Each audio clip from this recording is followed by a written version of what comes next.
toujours un campus vert depuis plusieurs années. Il n'y a plus de voitures qui circulent sur le campus. Il y a eu beaucoup de plantations, de fêtes. Enfin, c'est vraiment un joli espace. Et on avait ce terre-plein devant la bibliothèque qui était à l'abandon, avec tout le monde jetait son mégot dessus. C'était vraiment pas très accueillant. On s'est dit qu'on pouvait faire un espace un peu plus convivial et voilà, on a planté des choses pour que ce soit plus joli mais aussi plus agréable. Et le but, c'est que les étudiants s'approprient cet espace, qu'ils ramassent des choses, qu'ils viennent planter s'ils ont envie. Enfin, c'est un petit peu aussi dans le prolongement du projet qui est prévu de potager par les étudiants sur le campus.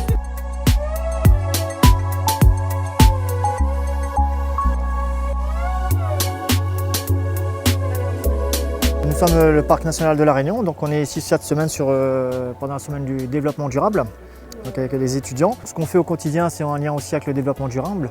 Donc on fait énormément d'actions, ça peut partir des opérations coup de poing sur les déchets, donc ramasser les déchets sur un site bien défini. Ça va être organiser des chantiers participatifs avec le public pour justement lutter contre les espèces exotiques envahissantes. Ça va être tenir des stands d'information auprès des universités, des écoles, etc., les grands publics. Donc diverses actions qui sont en lien étroit avec le développement durable.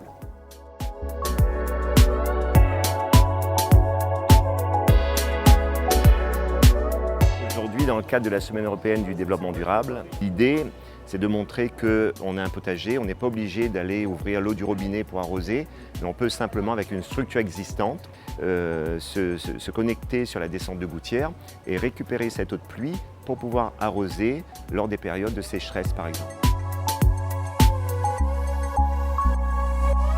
Le système d'eau de pluie est simple. On a une gouttière, un filtre et une citerne.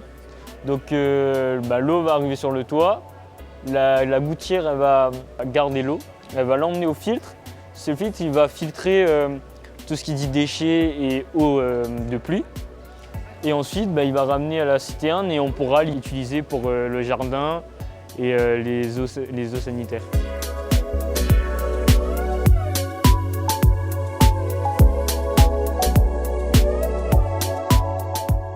Je suis à l'initiative de la création de l'association Transition 974 et notamment du projet de potager collaboratif. On a aussi participé à l'élaboration du projet de butte aromatique qui est juste derrière nous afin de susciter aussi chez d'autres une envie d'écologie face à l'urgence climatique actuelle. Vous pouvez nous contacter sur les réseaux sociaux, Instagram, Facebook, mais aussi par mail à transition.reunion@gmail.com.